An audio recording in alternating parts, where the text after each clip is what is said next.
After over a year of calls to defund the police, violence has reached crisis levels in many cities around the country. Thankfully, it looks like some of the media are finally catching on to the idea that there's a real problem here, folks. Friends, we'll address it. It's time for Hold the Line.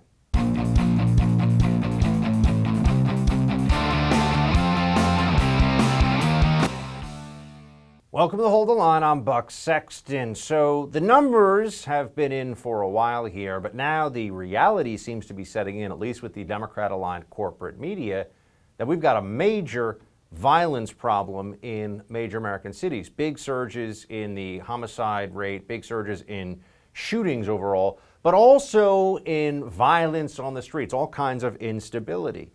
Here's an example of how the media seems to come to these things later than they should, and we can all start to look at what those reasons are, why the delay. Back in, most recently rather, anarchists and increase in violent crime hijacked Portland's social justice movement. So now they're going to have to try to explain away, why is it that there are Antifa lunatics running around the city of Portland, attacking police, attacking journalists sometimes, innocent bystanders, people just happen to get caught in the fray. Why is that happening day in and day out in a major American city? And the people doing it are mouthing many of the slogans of the mainstream Democrat left. They are ideologically aligned with many of the tenets of the Democrat Party today. What's going on? Oh, they've hijacked it, you see. There's an increase in violent crime that has hijacked things. The anarchists have hijacked it. Well, maybe no, they're actually the shock troops. They're the front line of the progressive activist left, but they can't allow that to be the idea. Here's July of 2020 when there were tremendous violent protests, clashes, turned Portland into a right-wing boogeyman. Here's how it happened. So it was the right pouncing. It was the right seizing on the situation as of last July, when there were protests, riots, and violence in the streets, roiling the country. I mean, all over the place in the dozens of largest cities in America, we had big problems. And now they're saying that it's because there's been a hijacking of social justice by some of these elements. What really changed here? That's the question you should ask yourself. And since we're talking about a rise in violence, let's look at what's going on in Portland. You had in 2020 3 homicides in Portland. In 2021, 27. That's year to date through April. 27. That's an 800% increase. Now, these aren't large numbers alone, but if you take these as indicators, if you take these as showing you the trajectory of law and order and stability and safety in a place like Portland, it's certainly very concerning. But you see this pattern playing out in city after city. And that's why when you're starting to look at all this together, you can come to very straightforward conclusions about it. Here you have in Louisville, year-to-date through April, in 2020, 34, in 2021, 58 murders year-to-date through April. And that's a 71% increase. Now, at a time when you're seeing this in the top 50 cities in America having an average of a 40% increase in homicides over the last year, that's an enormous jump. Wouldn't you think that the reasonable thing to do would be to try to assist law enforcement, to try to promote greater public safety and take action based upon that? No, instead, what you have is the Attorney General under the Biden administration, Merrick Garland, announcing, while Louisville specifically as a city in Kentucky has a much worse violent crime situation than it's had in a long time, they're announcing from the DOJ an investigation of the police department. Today, the Justice Department is opening a civil investigation into the Louisville Jefferson County Metro government and the Louisville Metro Police Department to determine whether LMPD engages in a pattern or practice of violations of the Constitution or federal law. Essentially, are they racist? That's really what they're doing. They're looking at, is the Louisville PD racist? That's what they're going to be looking for. They can say it's a violation of constitutional rights. No, they're looking for racism. Minneapolis, where the George Floyd movement got going, because that's the city where George Floyd was killed. Minneapolis, year-to-date 2020, 18, 2021, 34, an 89% increase in homicides. And you'd see this and say, all right, clearly something is going wrong here. There's a problem. This must be addressed. How are they going to address the rise in violent crime in Minneapolis? Anybody want to guess? Anyone want to throw out there an idea? It's not by putting more cops on the street. At least that's not what the Department of Justice is advocating for the people in charge in Minneapolis, the city council, the mayor to do. No, the DOJ is stepping in to say, oh, they're going to investigate the Minneapolis PD too, looking for racism. Today, I am announcing that the Justice Department has opened a civil investigation to determine whether the Minneapolis Police Department engages in a pattern or practice of unconstitutional or unlawful policing. This effort will be staffed by experienced attorneys and other personnel from the Justice Department's Civil Rights Division and the U.S. Attorney's Office for the District of Minnesota. You have more people being killed than we've seen in a long time in American cities. You've got people scared that their streets are unsafe. And what is the approach of the Biden administration? Start investigating police departments for racism. That's going to save a lot of lives, I'm sure. But that's what they're doing. The media is frantically trying to repair its credibility after calling the lab leak hypothesis on the origins of COVID-19 a conspiracy theory. Author and filmmaker Dinesh D'Souza is going to tell us about what he's seeing here next. We're living in very uncertain times, and being prepared for the unknown is more important than ever. I'm sure you've noticed the world we live in today is anything but predictable. The government is passing massive spending bills, the Federal Reserve is printing trillions of dollars in fiat currency, and many experts are predicting inflation could run rampant in the coming months. That could spell disaster for the dollars in your bank account. We could all benefit from something a little more reliable right about now.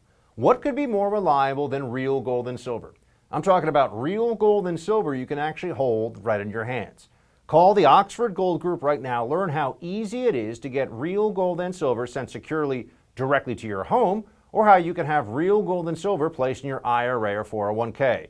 Just call the Oxford Gold Group at 833-600-GOLD and ask for your free guide on owning gold and silver. Again, call the Oxford Gold Group right now at 833-600-GOLD. The Oxford Gold Group is the only gold company I trust. Call them right now, 833-600-GOLD. One more time, that's 833-600-GOLD.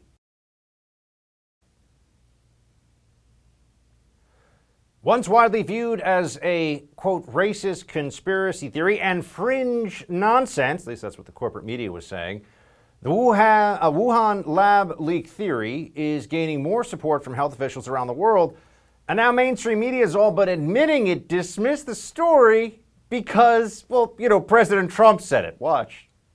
And yes, I think a lot of people have egg on their face. This was an idea that was first put forward by Mike Pompeo, Secretary of State, Donald Trump. And look, some things may be true even if Donald Trump said them. Yeah, you don't say. Joining me now to react, Dinesh D'Souza, filmmaker, best-selling author, and host of the Dinesh D'Souza podcast, which is on its 100th most excellent episode. Dinesh, great to have you back. Buck, it's a real pleasure. Thanks for having me. So, now the media, and he's not the only one, let me point out. There have been others. We just had that one guy, I think from, CBS? But there are others that have been saying, well, it's not really our fault, Dinesh, that we got this critical theory wrong, or rather that we got this notion of where the Wuhan coronavirus came from wrong. Of course we did, because Trump said it, therefore it must not be true. I feel like this is a window into thinking that goes well beyond COVID-19. Yeah, I think part of it is the simple notion that if Trump says up, they have to say down. If Trump says go back, they want to go forward. So whatever the reverse of Trump has to be the posture of the left and of the media in general. But I think it actually goes way beyond that because, although people are calling this the lab leak theory, Scott Gottlieb, the former FDA commissioner, has now said that there have been 6 prior leaks by China China leaks caused the earlier SARS-1 outbreak. And so think about it. When you have repeated leaks from a lab, first of all, the question becomes, does it make sense to continue to subsidize collaborative research with a lab that is making dangerous viruses and constantly leaking them out? And the second question becomes, the first time it's negligence, maybe the second time it's negligence, but after a while, you have to ask, is there something deeper and more insidious afoot here? We actually have the former FDA Commissioner, Scott Gottlieb. You just mentioned him. Let everyone see what he says. These kinds of lab leaks happen all the time, actually. Even here in the United States, we've had mishaps. And in China, the last 6 known outbreaks of SARS-1 have been out of labs, including the last known outbreak, which was a pretty extensive outbreak that China initially wouldn't disclose that it came out of a lab. It was only disclosed finally by some journalists that were able to trace that outbreak back to a laboratory. Now, Dinesh, there's clearly a heightened sense of, okay, this now is an even more credible theory. When you're adding to this, that lab leaks happen in China. Oh, right, which is what some people thought at the beginning. But beyond figuring out where the last one came from, doesn't this also raise the need to figure it out because we need to prevent the next one? I mean, how can we stop, COVID 2022 or 2025 or whatever if we don't actually know where this thing came from? It feels like this isn't just a political football issue. This is actually a public safety issue. Well, Zeke Emanuel, Biden's chief COVID guy, said, well, it's not really a matter of, what happened before. We just got to stop the next one. But you can't stop the next one until you know what happened with the previous one, because that's where you focus your measures on trying to prevent this from happening again.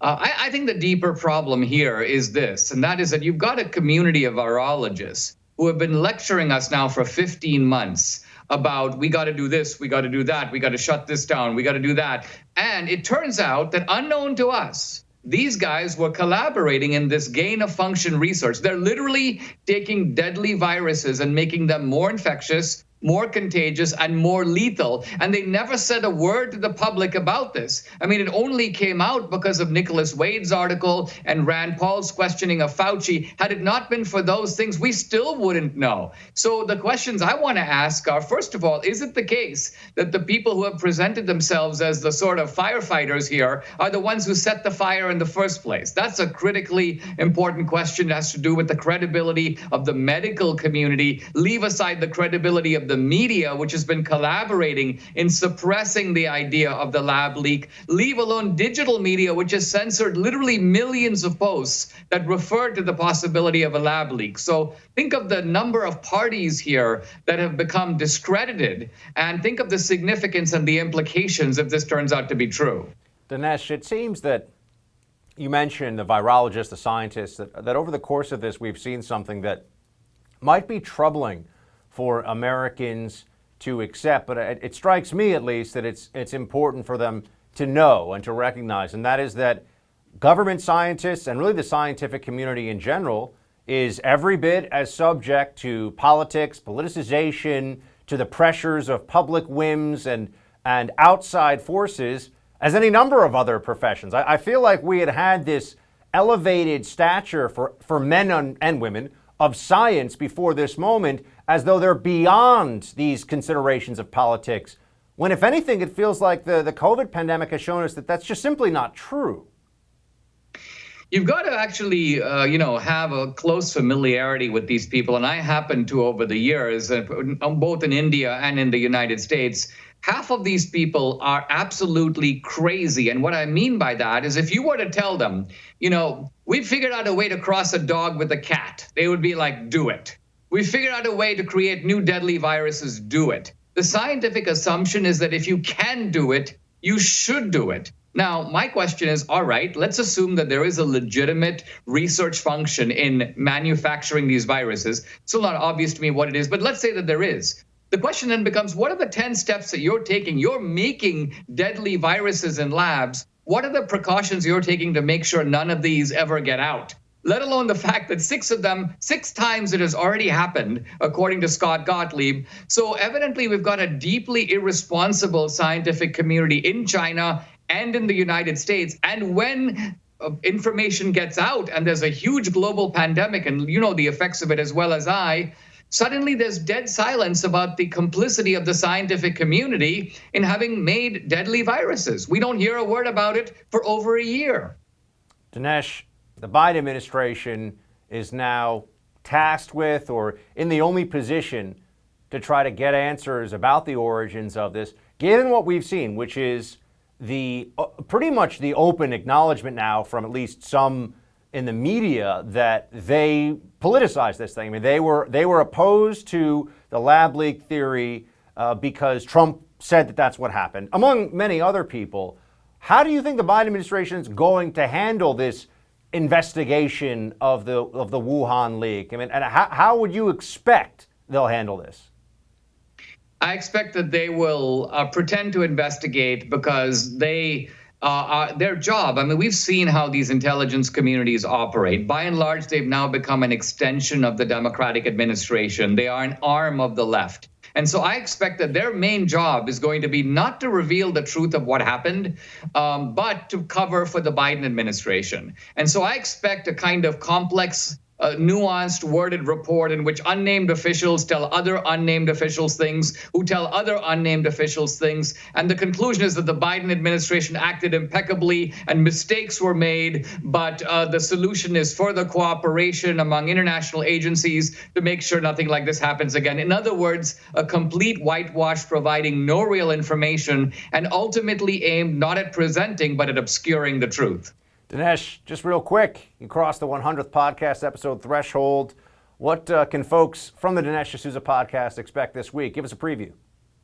Well, I'm just hitting my stride. I mean, I've got a new research paper that talks about clues that the virus did come from the lab, and I'm going to discuss that in depth tomorrow. I have interesting guests. I do the podcast both in audio and in video, so it's really fun. I've never had a daily podium to be able to react and interpret world events. So this is a first for me, and I'm just, I think, falling into my groove. Check it out, everybody, the Dinesh D'Souza podcast. Dinesh, always good to see you. Thank you. Florida Governor Ron DeSantis signing a ban today on biological men competing in women's sports, just days after the International Olympic Committee announced it'll allow a transgender woman to compete in weightlifting, in the upcoming Tokyo Games. When we come back, my friend Clay Travis, and soon-to-be co-host, joins us to give his take on that and more. Stick around. If you've ever thought about investing in real estate, I want you to take me up on this recommendation right now. Visit doneforyoubuck.com where you can learn more about my friends at Done For You Real Estate. If you haven't checked them out yet, let me make this easy for you. These guys have found a way to make real estate investing straightforward, and their system flat out works. I know because I'm somebody who has been using it with success. It allows everyday, hardworking Americans like you and me to finally own investment real estate without all the risk and difficulty of doing it on your own. Look, I can't tell you in this quick 60-second commercial about every step in this process with these guys, and you should know about it all because it's a big decision. So how about this? If you visit doneforyoubuck.com, at the top of the page is a podcast interview I did with Done For You Real Estate, where you can hear my personal experience with their company in my own words. I'll tell you about it in detail, from picking the city to getting the broker, the loan, even getting a tenant in place, so I get that free cash flow coming to me now every month.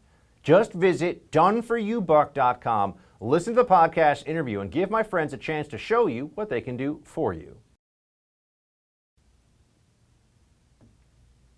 Florida Governor Ron DeSantis signed a bill today that would bar biological men from playing on public school teams intended for student athletes who are women. Florida is just the latest state to adopt such a ban, which has been passed or is being considered in at least 30 states around the country. The signing comes just days after the International Olympic Committee made headlines by announcing that transgender weightlifter Laurel Hubbard would be allowed to compete in the upcoming Summer Olympics in Tokyo as a woman. So does the IOC's decision put the future of women's sports in jeopardy? Joining me now, the founder of Outkick and Outkick.com, and my future soon-to-be co-host, in from 12 to 3 for Premier Networks on hundreds of radio stations across the country for the Clay Travis and Buck Sexton Show. Mr. Clay Travis, good to see you. It's great to be here. I'm excited to get rolling. As you well know, just a little under 3 weeks until we'll officially debut, and I'm You can tell still like relaxed a little bit here. T-shirt, shorts. I'm down in Florida with my family. This is the time of year we got to get away. Sports usually slows down a little bit. I didn't know we'd have this major announcement going on officially. So I'm excited to get underway. But I'm in here in the state of Florida, and I think Ron DeSantis made the right decision. Not surprising. He's made a lot of really good decisions. Probably the best governor right up there, I would say, with Greg Abbott over the past year, dealing with COVID and many other issues as well. And Buck, to me, this is one of the quintessential questions that is out there in the world of sports. And it's wild that we have to say this, but you end up with two different sort of identity victimization politics universes colliding. You've got the question of, are you going to side on Title IX for women, for feminists who believe in the absolute equity and equality of female athletics as it opposes to men's athletics? Or are you going to bend the knee to transgender activists? Because if you allow biological men who now identify as women to compete, we've seen these lawsuits being filed. Connecticut, I believe Idaho already, girls in high school. The state of Connecticut, Buck, had 15 different state titles won by a biological man who identified as a woman. And if this weightlifter ends up being able to compete, there's all sorts of discussions inside of the Olympics. With the reason we segregate men and women's sports, the reason why we have two different divisions is because if we just had one division, women would never win anything. And so, look, I mean, this to me questions the very foundation of women's athletics if you allow men who identify as women to compete. Now, Clay, you follow the actual records and the league, so to speak. I mean, this is an Olympic issue and not a professional league issue. But is there any doubt that Laurel Hubbard would be the best weightlifter of all time on the female side of the ledger if and when Laurel Hubbard competes as a woman? I mean, it seems like a fait accompli. I mean, is that what we're facing here? Well, I mean, I'll give you an example, Buck. I have no idea what I love sports gambling, right? So I have no idea what the gambling odds for women's weightlifting are. That would be interesting to see. But I would think that she would be among the favorites. But the stat that I love is a couple of years ago in the state of Texas, there were 300 high school boys who were faster than the fastest woman ever in the history of the 100-yard dash, basically. 300 high school boys. So just in the state of Texas, no woman would win a medal if men are competing against women. That's why we have two different sex divisions in the Olympics. And so I would think this person, Laurel Hubbard, I believe, or whatever the name is officially, they switched at the age of 37, I believe. So yes. We're talking about a fully grown male athlete who then decides to become a woman. And all the benefits, as you well know, of being bigger, stronger, faster on average, all these things that basic athletics show us, already had inured to this weightlifter when she decided to change her gender. And I don't have any problem with consenting adults making decisions that make them happier in their life. But the entire purpose of having male-female divisions is because it's unfair to allow men to compete against women. And it seems to me that we're sort of allowing that to occur here. And it's as if few people, because they're so woke, are willing to actually have this conversation about the importance of continuing to separate men. That's what I want to ask you about, Clay. For the woke sports analysts out there, I mean, you're now going to be co-hosting the biggest political talk radio show platform that I think is in existence with yours truly. So we're going to have a great time doing that, but you're also a well-known sports guy, and I'm just wondering, from the sports analysis side, what do woke, look, I haven't watched ESPN in like a decade, so I don't even know what's, people just tell me it's MSNBC with sports, but what do they say about this? Do they say, well, there's not that big an advantage? I mean, they must know, right? Or how do they explain this? I think what we've got going on here is sports media all know this is ridiculous. They are terrified that they will run afoul of the blue checkmark brigade, as I call it, and end up being ridiculed in some way if they step out and say what I think they all would acknowledge, which is men should compete against men and women should compete against women. It's a sign, I think, of how far left-wing sports has become in general, Buck, that this is considered to be in any way controversial. I mean, to me, it's the very essence of competition that all of us who have ever played Little League sports on up through high school, certainly college and pro, understand innately. Men compete against men and women compete against women. One more before we let you get back to enjoying some time off before we take the radio world by storm, Clay.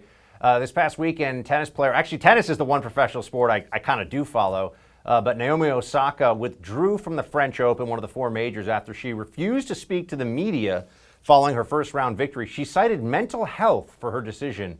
What do you make of this? I'm fascinated by this on so many different levels, Buck. First of all, and I tweeted this out, there are so many people in sports media who are fine with athletes violating their contract when it comes to standing for the national anthem.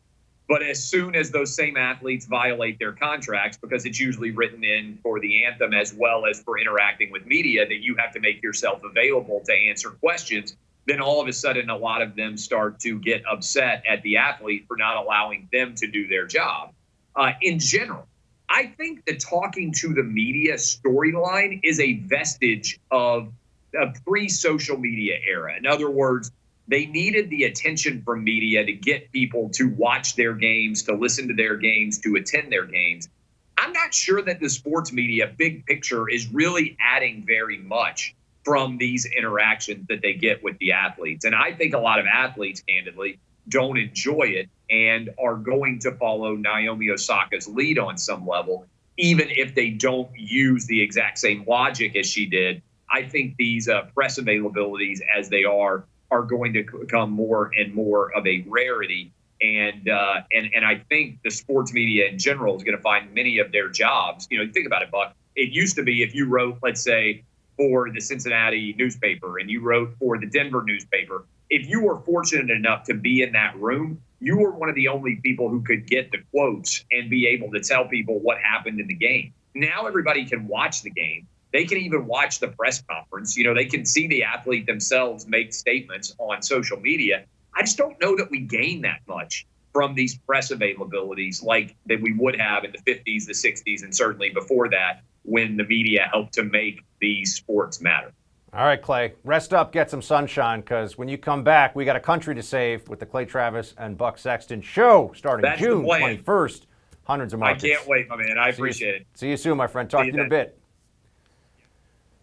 Vice President Kamala Harris, once touted as President Biden's border czar, now appears to be distancing herself from the crisis at the southern border. A border czar who doesn't want to talk about the border. I mean, after the break, let's have the Center for Immigration Studies, Art Arthur, break down the madness for us. That's coming up.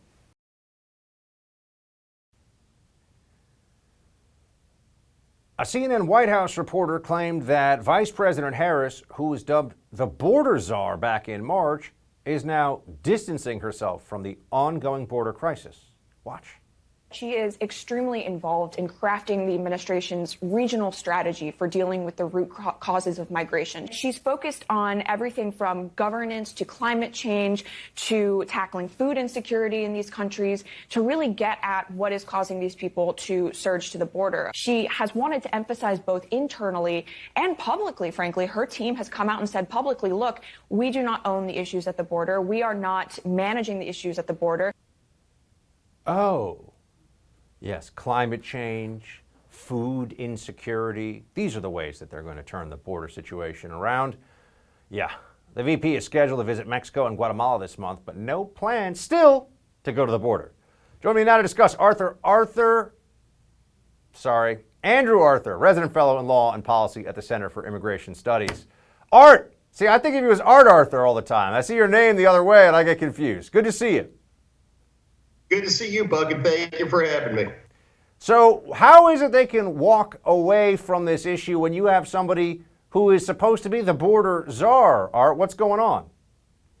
Well, part of it, Buck, has to do with the fact that there's a very compliant press who's going to accept these things without really looking at them. The press parrots the talking points that the reason that aliens are coming to the border illegally is because of poverty, corruption, and crime in those countries from which most of them are coming, El Salvador, Guatemala, and Honduras. But the fact is, those have been issues for decades, if not centuries, in those countries. Unfortunately, we didn't see this influx of aliens from these countries under President Bush. We started to see it under President Obama. We saw more come, but with a lot of variation under President Trump.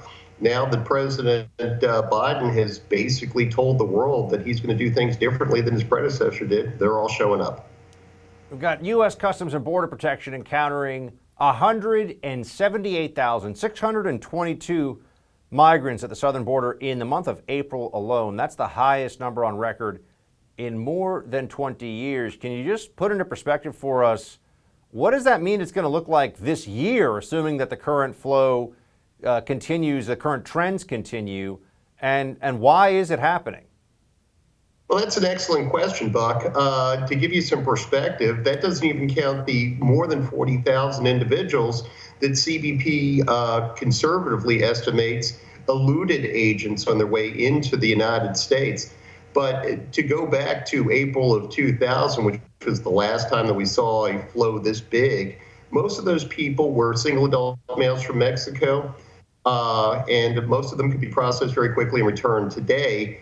A large majority of the people that we're seeing are either unaccompanied children or families, and most of those families and children are coming from the three countries I mentioned, El Salvador, Honduras, and Guatemala. It takes hours, if not days, to process those individuals. That's why Border Patrol is just releasing them. The reasons why they're coming are not the ones that the Biden administration is telling you about, or certainly not exclusively. There are loopholes in the law that especially children and families take advantage of. With respect to the children, the 2008 anti-trafficking law requires DHS to send those kids within 72 hours over to Health and Human Services for release into the United States. 90% of them go to their family members here. Most of those individuals are here illegally themselves. So even the Washington Post back in 2014 said that this was a drawing factor for those kids coming to the United States. With respect to the families, in 2015, a Ninth Circuit judge in Los Angeles held that families had to be released within 20 days of apprehension. The Ninth Circuit eventually narrowed that down to say only the kids had to be released when they show up with families.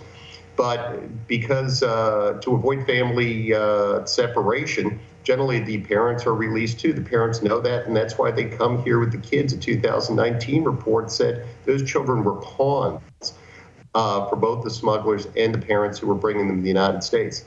Congress can change both of those laws tomorrow, but they don't seem to have any intention to do so. Yeah, Art, that's where I wanted to go next with you, but focusing for a moment on just the executive side of this with the Biden White House and Kamala Harris as the supposed border czar here.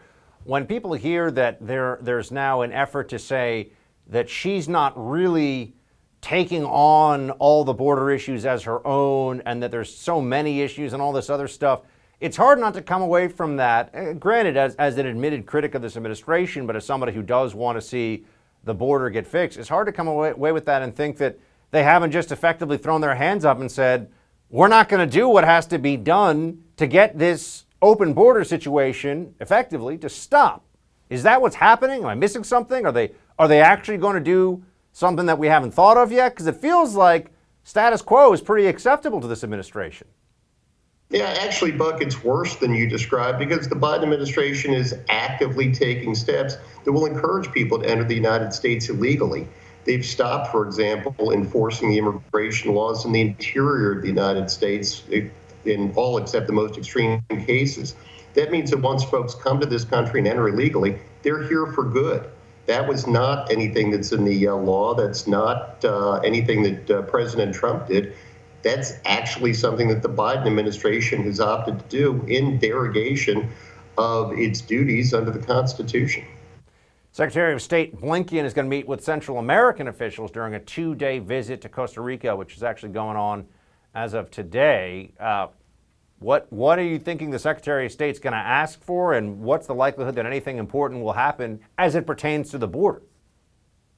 Nothing's going to happen in the short term. What Secretary of State Blinken's going to ask for is to convince those countries to stop their nationals from coming to the United States. But, when the Biden administration is doing one thing and then asking the heads of those countries to do something different, it's going to cause a certain cognitive dissonance, and people are going to opt for the open door that President Biden has created rather than listen to the admonitions of their own leaders. You got local hospitals paying the price for Biden's border crisis. I know you wrote a piece on this recently. There's a hospital in Texas that's been treating unaccompanied migrant children for a range of concerns, not gotten any reimbursement from the Biden administration for hundreds of thousands of dollars in health care costs. What's going on? Yeah, the hospital in question is the Midland Memorial Hospital in Midland, Texas. Midland, Texas is not on the border. It's actually pretty well inland. But the Biden administration, if you listen to what Representative Cuellar says, is playing a shell game and moving children into HHS facilities away from the border. He didn't actually say that, but that's what they're doing.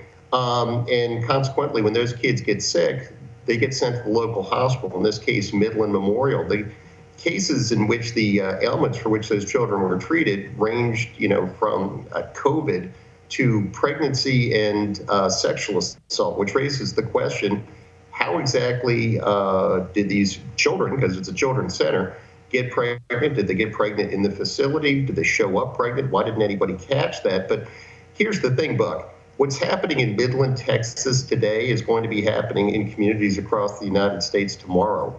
Johns Hopkins Hospital in Baltimore, Georgetown in Washington, D.C., any hospital that you can think of is going to end up footing the price when other migrants show up in emergency rooms and demand treatment. They can't turn them away. They have to treat them.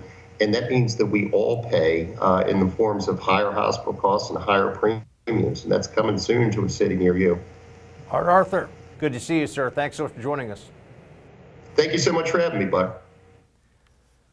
While Dr. Fauci was busy getting everything wrong on the pandemic, it appears he had enough time to write a book. Does this surprise anybody? Doesn't surprise me. That story's up next in Quick Hits. I've been telling you for a while now about online thieves who can easily steal your home's title. But you don't have to take my word for it. Take it from this thief who stole over 150 homes and was sentenced to 25 years in prison. This is why you need Home Title Lock. Nobody thinks that I can take their house and borrow against the house. Oh, no, I have title insurance for that. No, it's in my name, or he would have to get some special document. They would call me. Nobody's calling you. After I've stolen the title, borrowed against it, or sold the property, or done whatever I've done with it, it's 60 to 90 days to even figure out that they're the victim of this crime. By that point, you start getting foreclosure notices, and you realize you've got 4 mortgages on your house. Not only that, you don't even own your home anymore. It's not even in your name. Heard enough? Don't let this crime happen to you. Go to HometitleLock.com and register your address to see if you're already a victim, and enter code RADIO for 30 free days of protection. That's code RADIO at HometitleLock.com. CNN's Jake Tapper appears to have a moment of clarity, kind of. And Dr. Anthony Fauci has a new book coming out on the truth. Quick hits, that's what we're in right now. Let's get to it, shall we? All right. You know from watching this show that I think that Anthony Fauci is the worst. And that's a shorthand way of saying it. I think Fauci is pretty awful and has been wrong about a lot of stuff, and is a prima donna who seems more concerned with how many media hits he gets to do than with how to properly or adequately respond to the COVID-19 pandemic. And I've been right, I think. The latest that you can add into this is that Fauci is releasing a book. Of course, you got a Fauci book coming your way. Here he is. Expect the unexpected. Dr. Fauci to release a book on 10 lessons on truth service and the way forward. Oh, another government bureaucrat who is just about doing his job, not political, but somehow managed to never upset Democrats, only Republicans, never upset a Democrat president, only a Republican president with Donald Trump. And that's just a coincidence. And now he gets his big book deal. I can tell you right now, this is a 7-figure book deal. I haven't even looked at it. I don't know. I haven't, but I'm telling you, this guy's now a millionaire because the Democrat-controlled publishing houses take care of their own. They take care of their people. Fauci, let's be honest, Fauci perhaps more than any other person might be responsible for Joe Biden being president right now. That's right. Fauci delivered the election to Biden. by always being a thorn in the side of the Trump administration and doing so in ways that we now see were not rooted in the science, but are actually a function of what was politically expedient for the Fauci in the moment. Jake Tapper. I think he's a big phony, but that's okay. It's just my opinion. I'm right, but that's my opinion. Here he is, though, calling out another big phony, Chris Cuomo, on air at CNN, because it turns out if you're going to pose as a journalist at CNN, you got to keep some facade of ethics going on. Everyone knows you're really a DNC hack. Everyone knows that what you're doing is propaganda for the Democrats. Well, pretending, well, covering it as though, oh, no, we're just journalists, man. But when you're going to give your brother, who is a politician that your network is covering, advice on how to handle the media coverage of him and being on official conference calls with his crisis PR team, that's a problem such that even fake Tapper gets upset about it. I cannot imagine a world in which anybody in journalism thinks that that was appropriate. So, I mean, I agree with that. And he said Chris, in his apology that he delivered on air, said that he put us in a bad spot, and I would also agree with that. Yeah. Not a surprise. But I actually kind of disagree. I don't think he did put CNN in a bad spot. CNN is an unethical organization where people are frauds. They're not really journalists. They are Democrat propagandists and partisans posing as something else. So how can you, when you have no integrity to protect, as CNN does, how can you be worried about your integrity? Doesn't really make any sense. So I actually disagree with fake Tapper on that one, I have to tell you. Biden is weird. Biden says things that people who, well, just people wouldn't say. Remember the whole thing about my blonde leg hair and the kid touching my leg hair in the sun? And it was all very kind of weird, creepy old man stuff. He had another creepy old man Biden moment over the weekend. Totally unnecessary. Here's what he said. I'm especially honored to share the stage with Brittany and Jordan and Nathan and Margaret Catherine. I love those barrettes in her hair, man. I tell you what, look at her. She looks like she's 19 years old, sitting there with her, like a little lady with her legs crossed. I mean, you know? One more for you here. The governor of Idaho revoked the lieutenant governor's mask mandate ban. And I got to tell you, I think it's very important that people understand that until you ban mask mandates, you're going to still have places that are in the grips of this anxiety of the mask mania. So I'm with those places, those states that are saying, no, it's not optional now. No more mask mandates allowed, at least from a government level. And then at a private level, we can all figure that out with those businesses that are saying mask up, even if you're vaccinated, because apparently they don't believe the science and they can't really read, or at least not understand what they're reading. We'll have more on this tomorrow. That's it for tonight's Hold the Line. The No Spin News with Bill O'Reilly is up next. Shields high.